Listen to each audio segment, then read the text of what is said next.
Une année avant la fin du mandat présidentiel et du mandat des députés, l'opposition n'a toujours pas la place qui lui revient, comme veut la loi. Le gouvernement n'a-t-il donc pas besoin du parti de l'opposition alors qu'il se dit respectueux de la démocratie et de l'état de droit?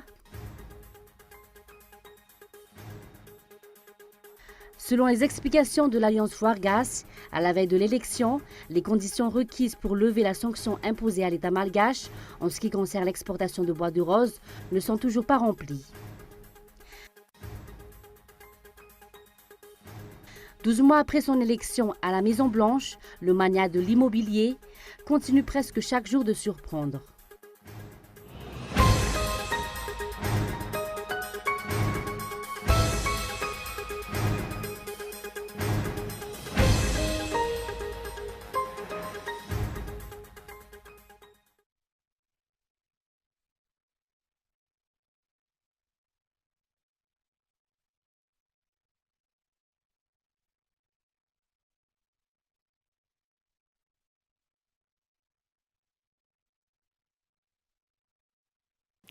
Bonsoir à tous et merci d'être avec nous dans ce journal. Page politique pour commencer. Une année avant la fin du mandat présidentiel et du mandat des députés, l'opposition n'a toujours pas la place qui lui revient, comme le veut la loi.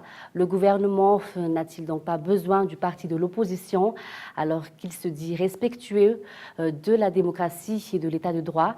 André Arson. Un an avant la fin du mandat du pouvoir en place, le président de l'opposition au sein du Parlement n'est toujours pas désigné. Et pourtant, le statut de l'opposition et des partis de l'opposition à Madagascar est régi par la loi numéro 2011-013. Selon ce texte, l'opposition a pour fonction de jouer le rôle de contre-pouvoir et d'équilibre de pouvoir, ainsi que de contrôler les activités du régime en place. Les termes de l'article 78 de la Constitution prévoient également que le chef de l'opposition a droit à un poste de vice-président et préside au moins l'une des commissions. Si Madagascar est réellement un État de droit, qu'est-ce qui empêche les dirigeants de procéder à l'application des lois portant sur la place qui revient à l'opposition? D'autre part, le 12 janvier 2017, suite à la demande du groupe parlementaire VPM Malagasy-Maramieng, la HCC a également sorti un jugement comme quoi la nomination du président de l'opposition revient au Parlement. À travers ce jugement, la Haute Cour constitutionnelle a également signalé que, faute de précision dans la loi visant à nommer le chef de l'opposition au sein du Parlement, un texte qui détaillerait la nomination de ce chef devra être adopté au plus vite. Un jugement porté à la connaissance du président du Sénat, du président de l'Assemblée nationale, du chef d'État et du Premier ministre, toujours selon la HCC. Et pourtant, à un an de la fin du mandat des dirigeants actuels, l'application de ce jugement n'est toujours pas effectuée. Dans la rubrique Tombit Amni Floupirinen, sortie dans les journaux ce jour, il est possible de lire la déclaration du dirigeant comme quoi ce qui s'est passé au Sénat concernant la démission d'Honoré Rakutmanan au poste de président du Sénat et son remplacement par le numéro 1 de la HVM, Riv Rakutvou, suit une logique visant à établir une atmosphère de tranquillité et effectuer un changement. Par analogie à cela, quelle logique peut-on attribuer au fait que jusqu'à ce jour, la loi portant sur la place de l'opposition au sein du Parlement ne soit toujours pas respectée? La population malgache est également en droit de se demander pourquoi la HCC ne réagit-elle pas face au non-respect de ses jugements et aux diverses violations de la loi constatées ces derniers temps? Toujours dans ce contexte, les partis politiques réclament de la CENI qu'elle proclame la date de l'élection présidentielle afin qu'ils puissent se préparer. D'autre part, le gouvernement français a fait un don de 300 000 € pour compléter le basket fund afin d'aider la CENI dans la préparation des élections. Youn Nassen.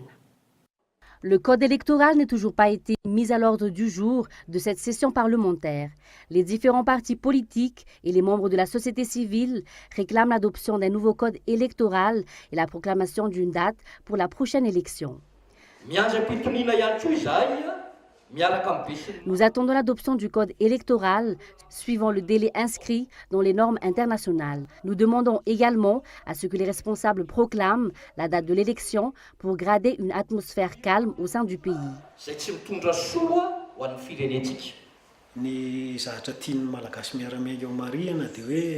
Le parti politique Malagas Maramieng constate que tout le monde se presse pour l'organisation de l'élection de 2018, une élection que notre parti politique soutient.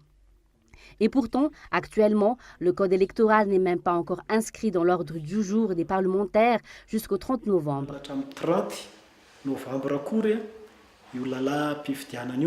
Les partis politiques et les membres de la société civile qui se sont réunis à l'hôtel Colbert attendent également pour demain l'avant-projet de loi tiré de la proposition de la commission consultative. Hormis cela, le gouvernement français a versé cet après-midi 300 000 € dans le fonds collectif destiné au SACEM ou soutien au cycle électoral à Madagascar par le biais de son ambassade. Une ambassade qui a en profité pour glisser un mot sur l'indépendance de la CENI et l'utilisation du basket fund. L'effort collectif fait en faveur de la tenue d'élections libres, transparentes et apaisées à la fin de l'année 2018 à Madagascar. Évidemment, nous sommes à vos côtés pour diriger cette commission nationale indépendante, que nous souhaitons indépendante, que nous souhaitons tous indépendante, à la fois dans ses opérations, mais aussi dans son budget, puisqu'on peut difficilement être indépendant quand on n'a pas un budget indépendant. C'est versé au basket fund et c'est donc le PNUD qui gère ce fonds et qui décide souverainement de la façon dont les fonds vont être dépensés. Il y a un programme évidemment et un agenda d'ailleurs. Nous sommes dans le comité de pilotage, donc nous participons aussi à la décision sur l'utilisation de ces fonds. Force est de constater que le gouvernement continue de faire la sourde oreille face aux réclamations des diverses entités du pays en ce qui concerne le code électoral et la date de l'élection présidentielle. Également dans l'actualité, la protection du travail des magistrats face à la pression exercée sur ces derniers fait partie du rôle du Conseil supérieur de la magistrature selon les nouveaux membres de ce conseil. Toutefois, ni les nouveaux ni les anciens membres du CSM n'ont fait une déclaration portant sur les requêtes faites pour la réclamation de l'indépendance de la justice. Selon Rivnien Arazavndakut, représentant du tribunal de première instance d'Antananarivo, élu comme nouveau membre du CSM, le rôle principal de ce conseil est de renforcer la protection et la gestion de la tâche des magistrats face aux diverses pressions exercées sur ces derniers dans l'accomplissement de leur travail. En constat de la nouvelle structure du CSM, l'indépendance du tribunal n'est pas assurée. Que ce soit parmi les anciens ou les nouveaux membres, personne n'a soulevé le sujet de l'indépendance de la justice. D'autre part, selon les membres au sein du syndicat des magistrats de Madagascar, la revendication pour l'indépendance de la justice va continuer afin que le tribunal puisse retrouver sa dignité.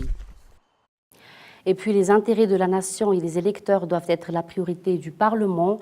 Tel est le message que le parlementaire britannique Chris Leslie a fait passer aux politiciens malgaches en constat de l'atmosphère politique de la Grande Île lors de son passage à Madagascar, accompagné d'autres représentants des partis politiques britanniques. Il a profité de l'occasion pour expliquer brièvement la façon de travailler des partis politiques britanniques, pratiques sur lesquelles Madagascar devrait prendre exemple. Passons à un tout autre sujet. Selon les explications de l'Alliance Fuargas, à la veille de l'élection, les conditions requises pour lever la sanction imposée à l'État malgache en ce qui concerne l'exportation de bois de rose ne sont toujours pas remplies. Toujours selon l'AVG, les dirigeants n'ont pas encore rempli les conditions imposées par la CITES et les gros bonnets de cette affaire sont toujours en liberté. Reportage. En ce qui concerne les richesses nationales de Madagascar, les acteurs de la protection de l'environnement ont chacun leur rôle. Si ces derniers temps, les affaires de bois de rose se sont atténuées, les problèmes impliquant des étrangers dans la propriété foncière, les extractions aurifères, les tortues, les terres rares continuent de faire parler d'eux. Et à cause de l'exportation de ces richesses naturelles, les conditions qui permettraient de lever la sanction appliquée par la CITES à l'État malgache ne sont toujours pas remplies. Qui plus est, à la veille de l'élection présidentielle, des soupçons planent sur le retour et même le renforcement de l'exportation des richesses naturelles de la Grande Île. Des exportations qui vont servir de financement pour faire face à l'élection présidentielle, déclare le président de l'AVG. En principe, donc, il y aura une réunion CITES annuelle à la fin de ce mois de novembre Et un des sujets qui sera abordé, ce sera la levée ou non de l'embargo des bois précieux malagasy. Nous, au sein de la société civile, nous demandons à ce qu'on ne lève pas cet embargo pour plusieurs raisons.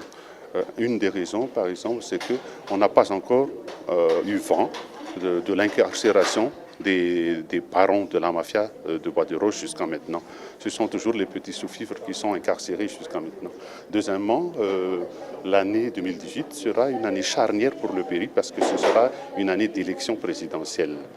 Donc, comme vous le savez, le trafic de Bois de Rose joue aussi un rôle dans ces élections-là. Donc, mieux vaut ne pas lever l'embargo pour ne pas risquer de vraiment assister à une déperdition générale des ressources naturelles, surtout des bois précieux à Madagascar. La Vigie réclame une enquête pour démasquer les responsables des successions d'exportation de bois de rose au cours de ces dernières années. La société civile, œuvrant dans la protection de l'environnement, craint que si cette sanction portée à l'encontre de l'État malgache est levée, les exportations illicites vont reprendre de plus belle. La CITES devrait également sortir des mesures visant à protéger ses richesses lors d'une réunion à la fin du mois. Passons maintenant à l'actualité internationale. 12 mois après son élection à la Maison-Blanche, le magnat de l'immobilier continue presque chaque jour de surprendre. Voyons les détails du bilan de ce président américain avec France 24. En un an de présidence, Donald Trump s'est fixé 2 missions. Imposer son style, mais surtout démanteler morceau par morceau les réalisations de son prédécesseur. Ennemi public numéro 1 pour le président américain, l'Obamacare, le système de santé mis en place par Barack Obama.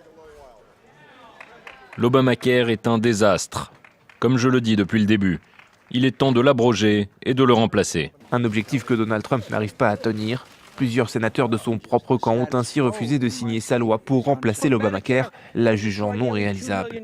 Trump a depuis adopté une stratégie d'usure, ordonnant plusieurs changements au sein du système de santé et en supprimant des subventions fédérales permettant aux Américains à faible revenu de payer leur assurance. De la construction d'un mur à la frontière avec le Mexique à l'interdiction faite aux musulmans d'entrer aux États-Unis, Donald Trump a fait de l'immigration un de ses chevaux de bataille. En septembre dernier, il met fin au DACA, une loi une fois de plus instaurée par Obama et qui permettait aux jeunes immigrants sans papier de travailler aux États-Unis. 800 000 enfants et jeunes adultes sont aujourd'hui menacés d'expulsion. Autre sujet privilégié par le locataire de la Maison-Blanche, l'environnement. Le concept de réchauffement climatique a été créé par et pour les Chinois pour rendre la main-d'œuvre américaine moins compétitive. Depuis sa prise de fonction, le président a multiplié les prises de position climato-sceptiques. Il a réduit le budget de l'Agence pour la protection de l'environnement de 30%, multiplié les forages pétroliers ou encore jeté aux oubliettes le plan pour les énergies renouvelables de Barack Obama pour réduire les émissions de gaz à effet de serre. Et puis enfin, les relations entre l'Arabie saoudite et l'Iran sont au plus mal. Riyad a durci son blocus sur le Yémen après un tir balistique des rebelles Houthis. France 24. Dans le port d'Hodeïda, l'un des principaux du Yémen, l'activité est au ralenti. Les bateaux avec à leur bord l'aide humanitaire cruciale pour le pays ont reçu l'ordre de faire demi-tour. Les bateaux ont reçu l'ordre émanant de navires de guerre de la coalition menée par l'Arabie saoudite de quitter le port d'Hodeïda pour leur propre sécurité. Un blocus des ports, aéroports et accès routiers très mal vécu par les habitants de la capitale Sanaa qui sont privés de tout. Les conditions sanitaires sont elles aussi déplorables et favorisent les épidémies. C'est un crime humanitaire, ils exterminent le peuple yéménite et aucun musulman ne devrait faire ça. Ces opérations sont injustes. Une situation qui est le résultat de la récente passe d'armes entre l'Arabie saoudite et l'Iran sur le Yémen. Ce week-end, un missile tiré par les rebelles Houthis pro-iraniens a été intercepté au-dessus de l'aéroport international de Riyad. L'ONU se dit très inquiète. La situation est catastrophique au Yémen. C'est la pire crise alimentaire dans le monde aujourd'hui. 7 millions de personnes sont au bord de la famine. Des millions de personnes qui sont maintenues en vie grâce à nos opérations humanitaires. Nous appelons à ce que tous les ports aériens et maritimes restent ouverts pour permettre à la nourriture, à l'essence et aux médicaments d'arriver dans le pays. Le Yémen est déchiré par une guerre opposant les rebelles chiites Houthis fidèles à l'ex-président Ali Abdallah Saleh aux troupes loyales au président Abderrabo Mansour Hadi. Un conflit qui s'est aggravé en 2015 avec l'intervention militaire d'une coalition arabe menée par l'Arabie saoudite. Le conflit a fait plus de 8650 morts, dont de nombreux civils. Avant de nous quitter, un bref rappel des titres. Une année avant la fin du mandat présidentiel et du mandat des députés, l'opposition n'a toujours pas la place qui lui revient, comme le veut la loi. Le gouvernement n'a-t-il donc pas besoin du parti de l'opposition alors qu'il se dit respectueux de la démocratie et de l'état de droit? Et puis, selon les explications de l'Alliance Vargas, à la veille de l'élection, les conditions requises pour lever la sanction imposée à l'État malgache en ce qui concerne l'exportation de bois de rose ne sont pas toujours remplies. Et puis enfin, 12 mois après son élection à la Maison-Blanche, le mania de l'immobilier continue presque chaque jour de surprendre. Et c'est la fin de ce journal. Merci de votre fidélité. Bonne soirée à tous sur Cool TV et au revoir.